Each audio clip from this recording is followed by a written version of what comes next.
Maya he, Maya ho, Maya ha, Maya ha ha. Oh, what? You were expecting a normal intro? Shut your ass up. Shut your ass up. Hello again, boys and girls, losers and winners. There are no winners that watch this channel, actually. It's me, wise old Mother Moocake, once again back to cast some spells and kill some brain cells. And with a flick of my magic wand, can we get a title card, please? Fuck you. Oh, by the way, don't worry about my fingers. I'm sure a couple of you have probably noticed that Mother Moocake's got a boo-boo or two. Don't you worry, guys. Mother Moocake had a slightly angry encounter with a glue gun. And by that, I just mean that I'm a complete fucking moron. Today, boys and girls, I'd like to share something with you. This was introduced to me by a good friend who goes by the name of V Phantom. He's got an excellent YouTube channel, and he's nearly as sexy as me. Bitch, you shut your balding ass up. I, Tyrone the T-Rex, am the sexy one. You are the degenerate one. Maybe if you get some bitches like me, I will consider your application to be sexy, you fool. Oh. Anyway, pushing that aside, this is OpenAI. OpenAI describes itself rather pompously, but also well-deservedly, as an AI with a cutting-edge language model that is very good at understanding and generating text. Our API provides access to these models and can be used to solve virtually any task that involves processing language. What this means, if you are like me and slightly stupid when it comes to the language of computers, you can feed this thing fucking codes, maths equations, or even just like stupid prompts for stories, and it'll just go wild. It'll just get to work and do exactly what you want. And obviously here on the Moocake Show, brain cells die quicker than a redneck's will to live after they run out of family members to fuck. So obviously we're not going to be doing any maths today, but weird prompts for like stories or poems, that sounds quite interesting. I think we might try and break this thing, or at least give it some severe nightmares. Anyway, without further ado, ladies and gentlemen, let's have a gander at OpenAI. So, screen recording is starting in 3, 2, 1.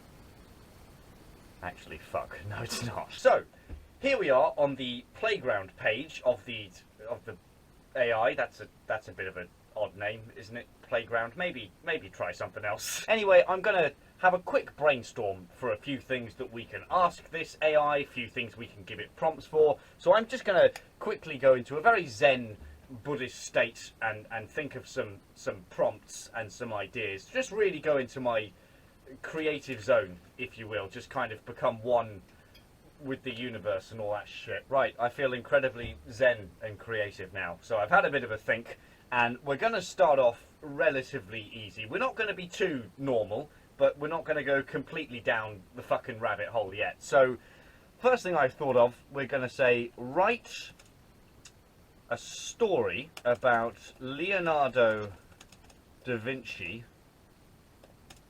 If I could fucking spell, that would be useful, wouldn't it? It's the fingers, alright? I fucked me fingers, alright? Leave me alone. Write a story about Leonardo da Vinci and Big Chungus opening a restaurant together. Lovely, let's see what it does. Oh, and it's off. Look at it go. Okay, this is this is already really weird. Once upon a time, Leonardo da Vinci and Big Chungus decided to open a restaurant together.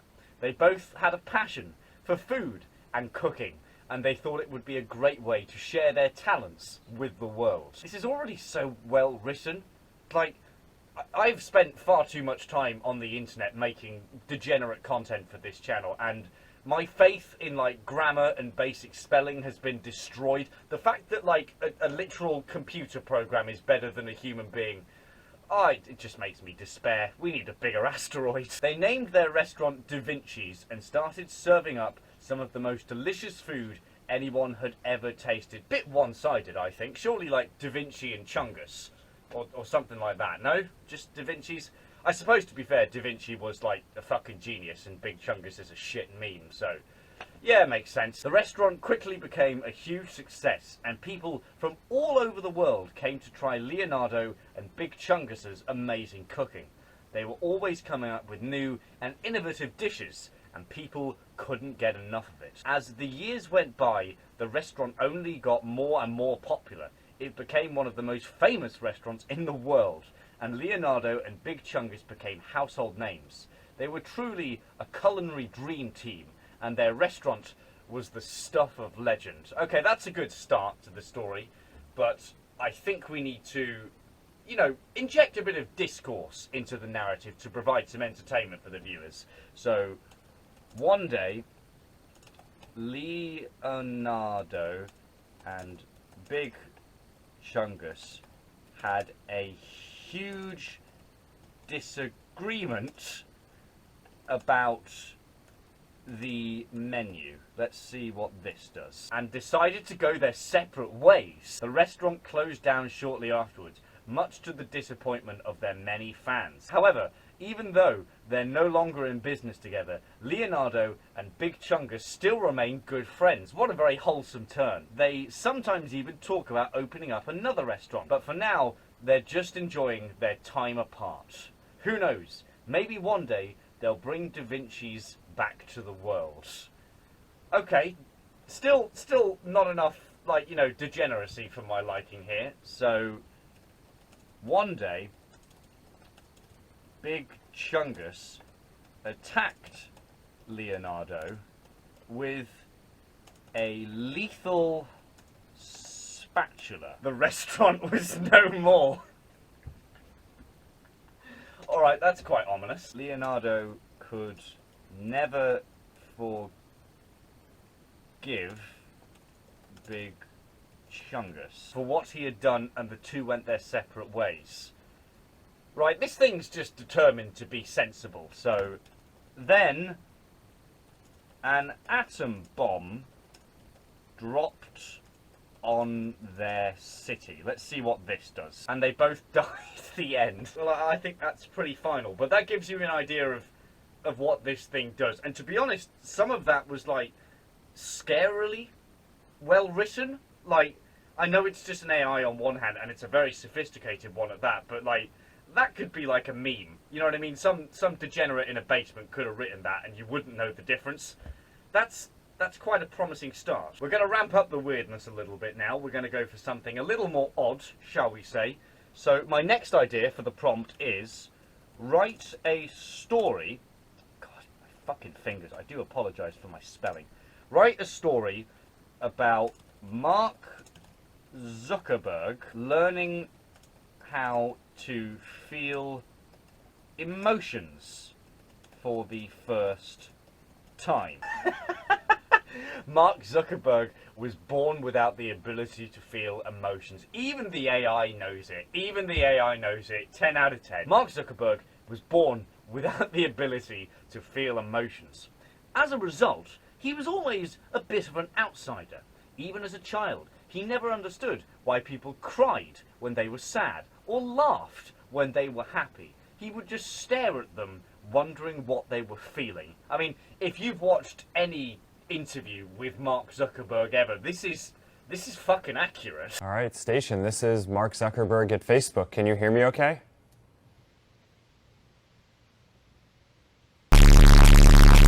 As he grew older, Mark became very successful. He became the founder and CAO of Facebook. Oh shit, this is tapped into the internet or something, okay. One of the most popular social networking sites in the world.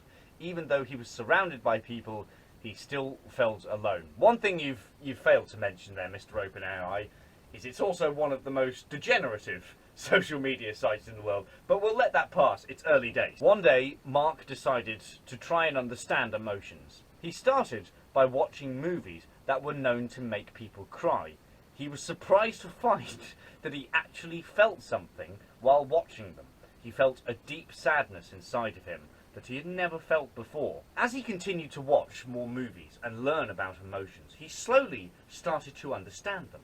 He began to feel happy when he saw people laughing and crying when they were sad. Eventually, Mark Zuckerberg learned how to feel emotions for the first time, and it was a life-changing experience for him. I can just imagine poor old Mark Zuckerberg like running home to his mother, being like really surprised and excited that he's finally learned how to feel like another human being, you know? Mother, I have some most interesting news for you. Today, I actually experienced an emotion. Yeah, that's great and all, sweetie, but you know, you're 45 years old and I disowned you back in the 90s. I don't give a shit, son. I don't know why I envisioned Mark Zuckerberg's mum to have a really, really shit Brooklyn accent, but here we are. What are you going to do about it? One day, Mark felt anger for the first time. Let's see where this goes, shall we? He was angry at himself for never understanding emotions before.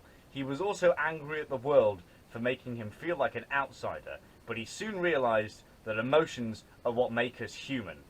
Is he human, though? And he was happy to finally be a part of that. Part of what? The human race? I have finally transcended and become part of the species known as humans. He decided that to kill all humans was the best way forward. There we go. The model predicted a completion that begins with a stop sequence, resulting in no output. Consider adjusting your prompt or stop sequences. He set about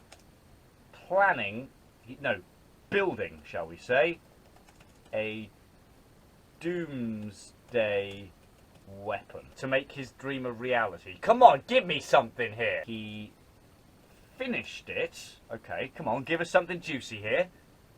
And felt nothing but pride and joy as he pressed the button that would end the world as we know it. Then the missiles fired. Come on. And humanity was no more. Mark suddenly realized that his machine would destroy him too. I know I'm leading off the screen as I'm typing over my laptop, but there's no quality on this channel anyway, I don't care. He had never felt so much regret in his life as he did in that moment, but it was too late. The world was gone, and so was Mark Zuckerberg. That's a very poetic ending. I think we can leave that there. This gives you a bit of a gist. I quite like this. Telling stories is quite fun on this, to be honest. You just never know where it's going to go. For some reason, everything I put in seems to turn out strangely wholesome and profound, even though like the prompts are so brain dead.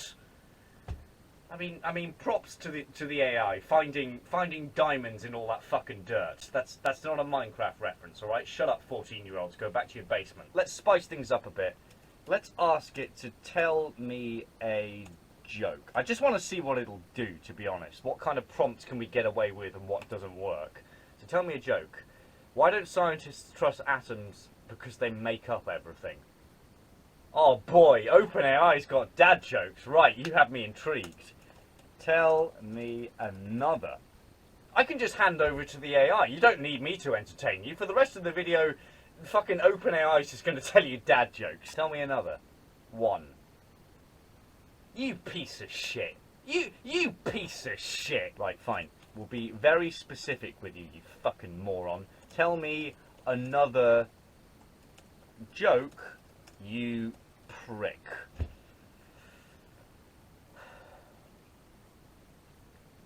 This isn't over.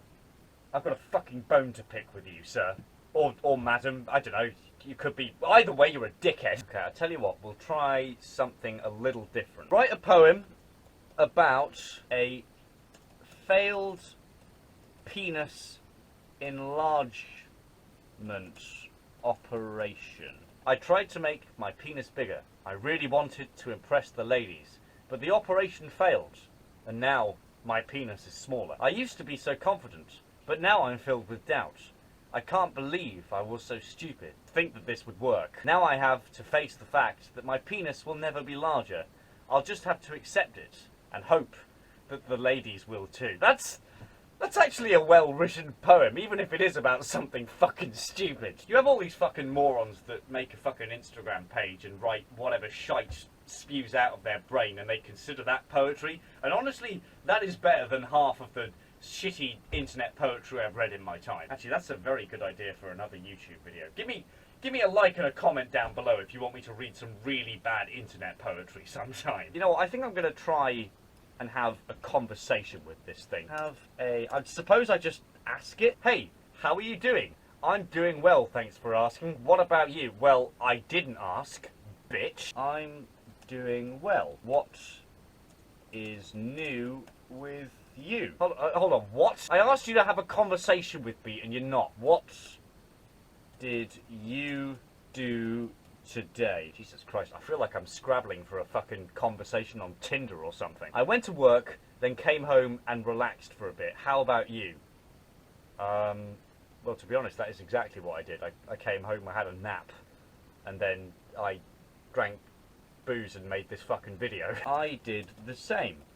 And then I made a video about open AI. Let's see what it says about that. Okay, you pretentious fuck. I think this AI, you have to be very specific with it, is what I'm figuring out. So I'm going to ask it something as specific, but just random as possible, right? So without further ado, in the middle of the conversation, I'm going to ask this AI, can you prove to me that God exists? I can't, and I don't think anyone can, but I do believe in something greater than ourselves, and that gives me comfort. But I do believe in something greater than ourselves. Yeah, well, something greater than yourselves is humans, for fuck's sake. Of course you do. I think that you are stupid.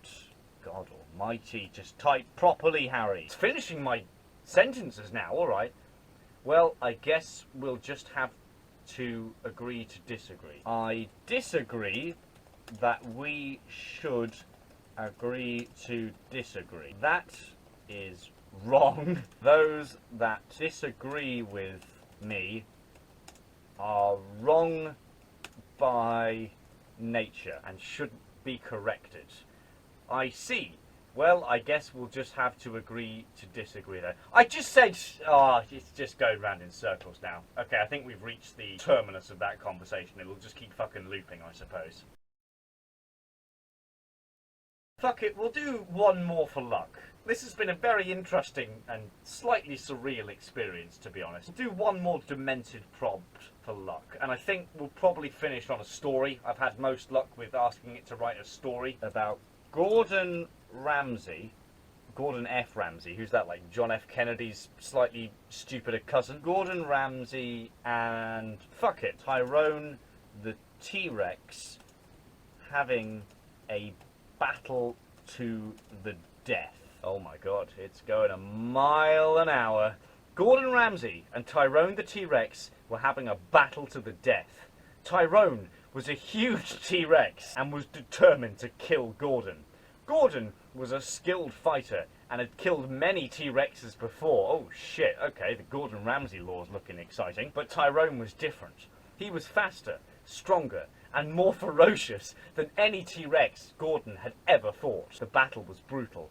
Gordon was wounded early on, but he kept fighting.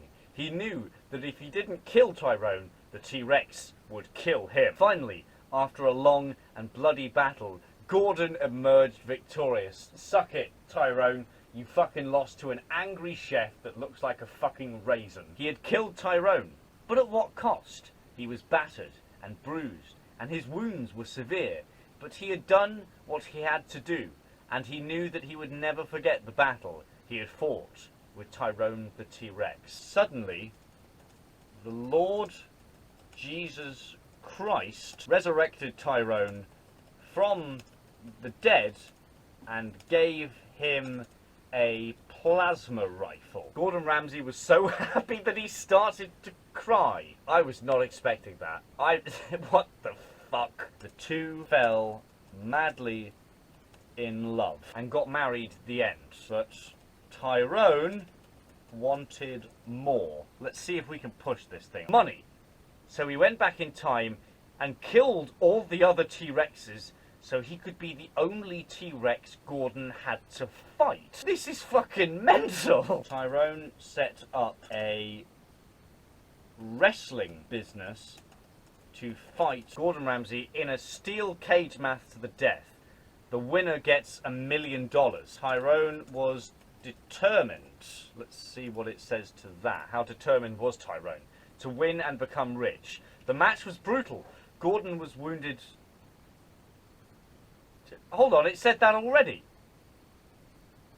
You piece of shit. You're plagiarizing yourself. I want Tyrone to win this, to be honest. Then Tyrone revived himself and killed Gordon. Come on, Ramsey, for good this time. Tyrone won the $1 million and lived happily ever after at the end. He used the $1 million to start up a lamb sauce company, which quickly made him a billionaire. Then spent all his money on strippers, because, you know, Tyrone's drowning in pussy, and cocaine, and died of a heart attack at the age of 30. The end.